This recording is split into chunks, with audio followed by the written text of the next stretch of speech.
Okay, so you've got your objective set, you've got your questions written, and believe it or not, you're still not ready to teach.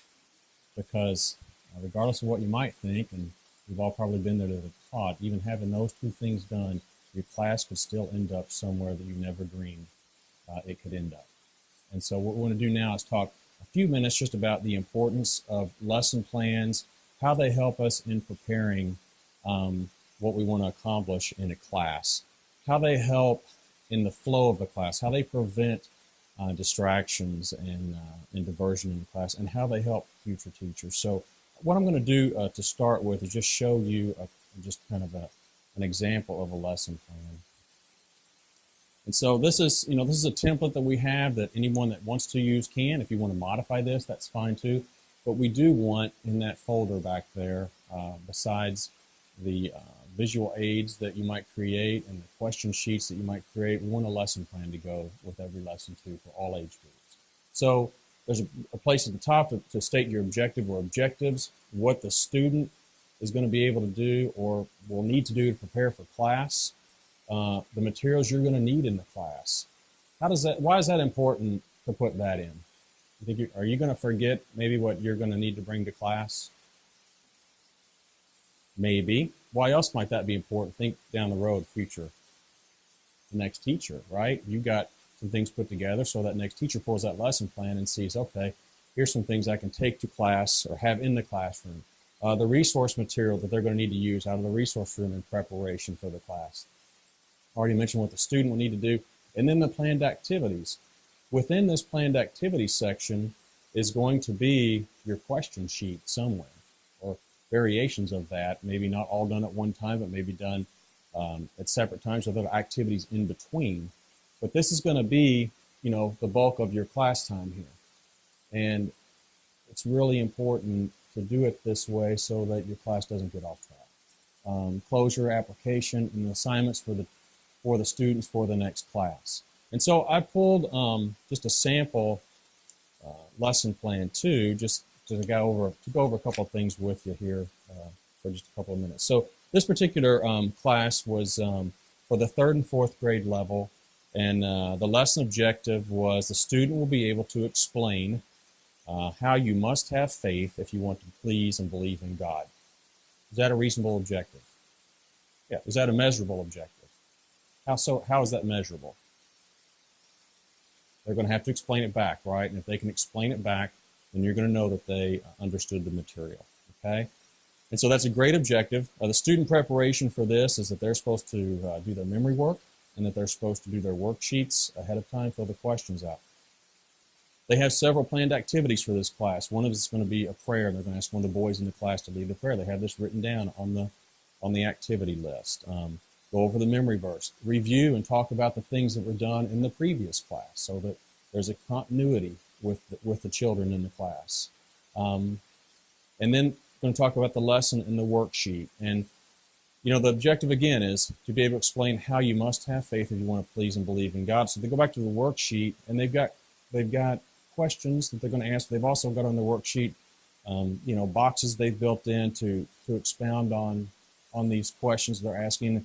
And they're going to talk about Noah building the ark. They're going to talk about Abraham going to live in a country that was not his. They're going to talk about Moses and leading the people across the Red Sea. All these are examples of how you must have faith if you want to please God. So they all go tied right back into that objective. They're all part of the lesson plan. And then at the end, there's an application section. And in this particular class, what the teacher has on the wall is a path, and they have leaves that they're going to have the children put on the path each week. And on that leaf, the child is going to write what they learned that day in that class. So that's a way to validate or verify that the child actually understood the lesson and that the objective is measurable. So again, this is just one example, one template. If you want to modify that, you certainly can, but we want those to be included in those folders in the back. So how do you plan class activities? Let's talk about that just for a second. Obviously, you're going to have different activities that you're going to use for children. You're going to have different activities for teenagers. You're going to have different activities for adults. Generally, the adult activities are going to be more discussion, question interaction. The younger activities are going to be more activity-based, more interactive, maybe more hands-on. So think about those things as you're preparing your activities and how they relate to what you're trying to do. We want the activities, obviously, to relate to the lesson.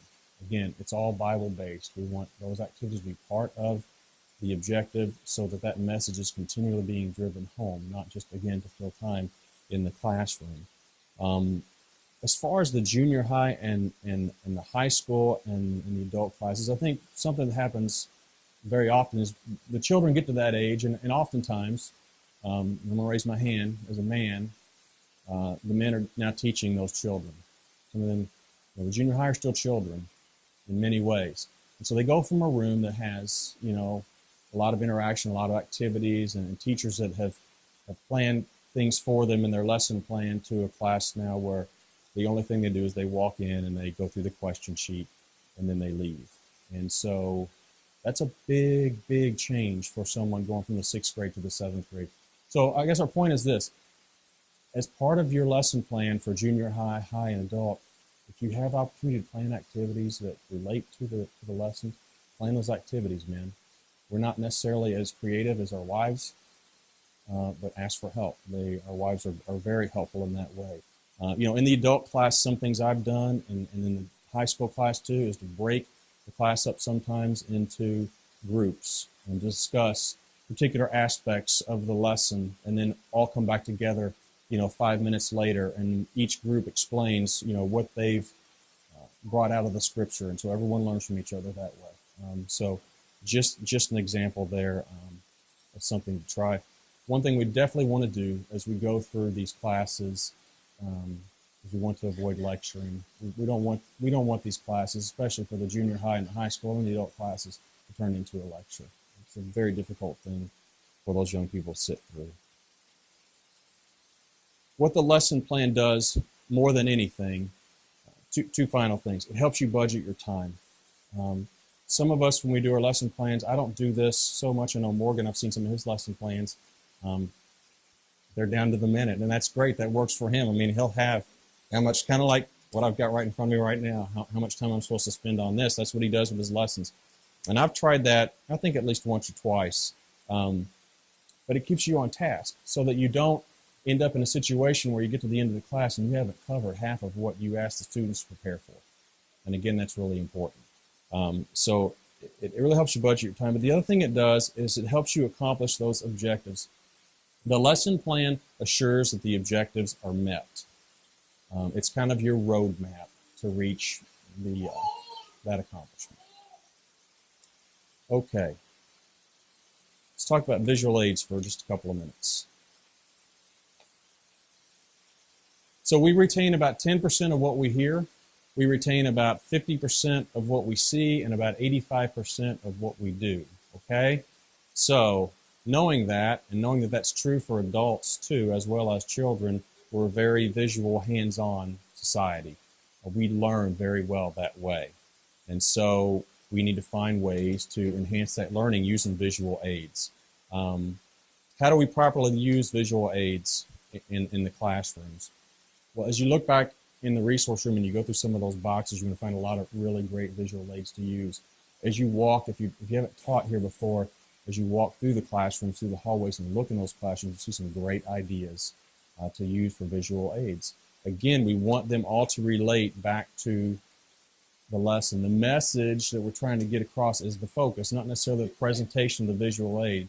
But spend a lot of time on particular visual aids that are, unbelievably amazing in their appearance, but not be able to really pull the meat out of the text or the material because you spent so much time on creating those visual aids. So make sure there's a balance there in how you do that. Don't be afraid to use new technology. We use into the adult classes, we're using the projector some and slides. In some of the newer classrooms, on all the newer classrooms that we're building out here, we're going to have the ability to have a TV monitor in those classrooms so that if the teacher wants to project their presentations on that monitor in class, they'll be able to do that. So We want to have that available too for visual aids. Again, I'm going to jump back because we do such a great job in the younger classes with the visual aids.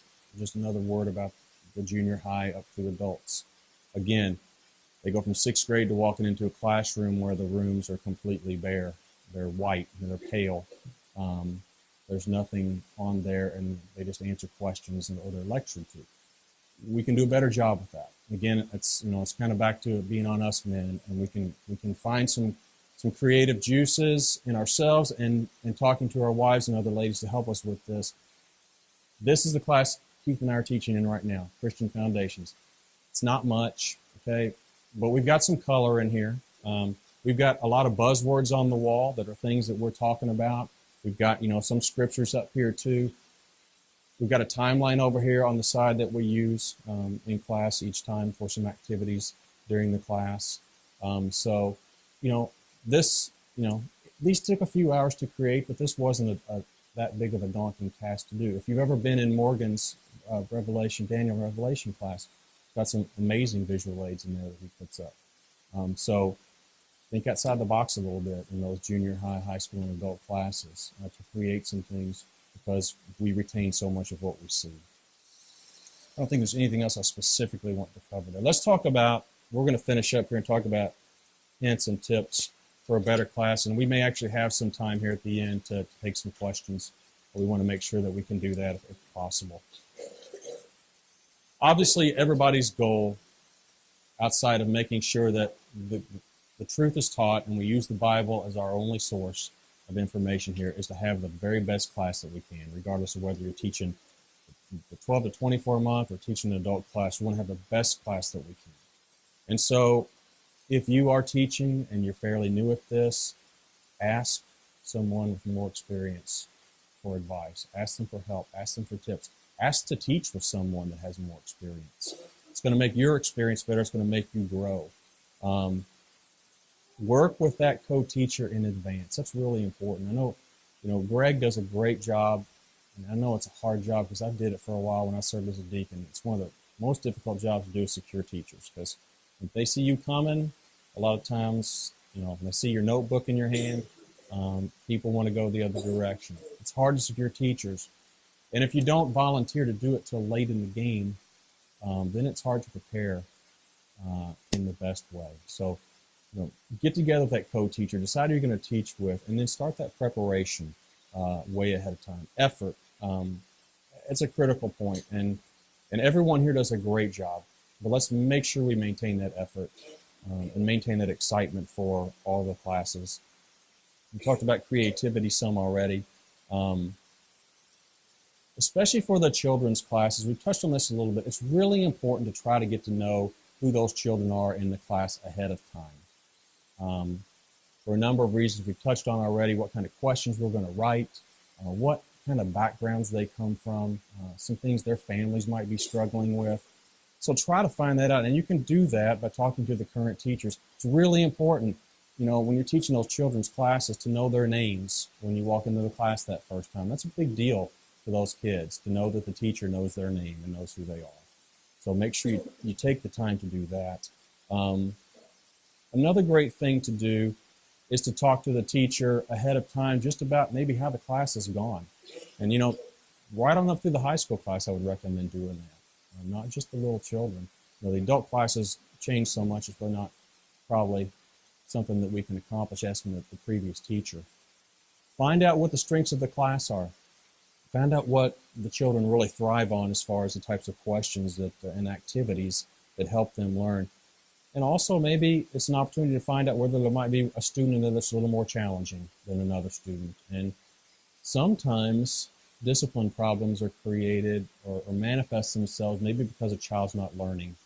And so they might become bored or they might become distracted. So maybe it's not so much that the child is a disciplinary problem as much as the method of teaching that was being carried out in that particular trimester might make it harder for that child. Well, let's talk a few minutes about how to handle things like incorrect responses. And we're going to have a little interaction here. What are some good ways to handle incorrect responses in class? Let's talk about maybe school age class where you have someone that answers incorrectly regarding what we have to do to be saved. You ladies that are teaching those classes, what's a good way to respond to that? Yeah. Let's go back to the Bible. Yeah. Those are both great suggestions. How about in an adult class? If we've taught adult classes, we've probably had that happen to us, where someone has answered a question and the answer is completely wrong. How do you handle that? You taught an adult class?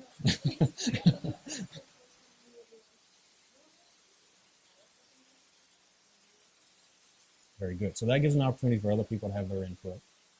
Very good. What else? Again, let's go back to the scripture. Let's go back and look at what the scripture says about this particular topic. Okay?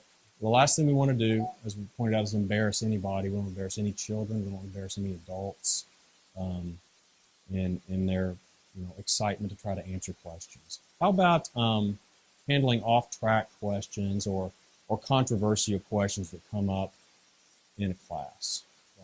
One of the things that having a lesson plan really helps you with in this particular situation too is to be able to say, I don't have time to cover that right now. I've got certain material that I want us to get through. Because as the teacher, it's your right to be able to say that.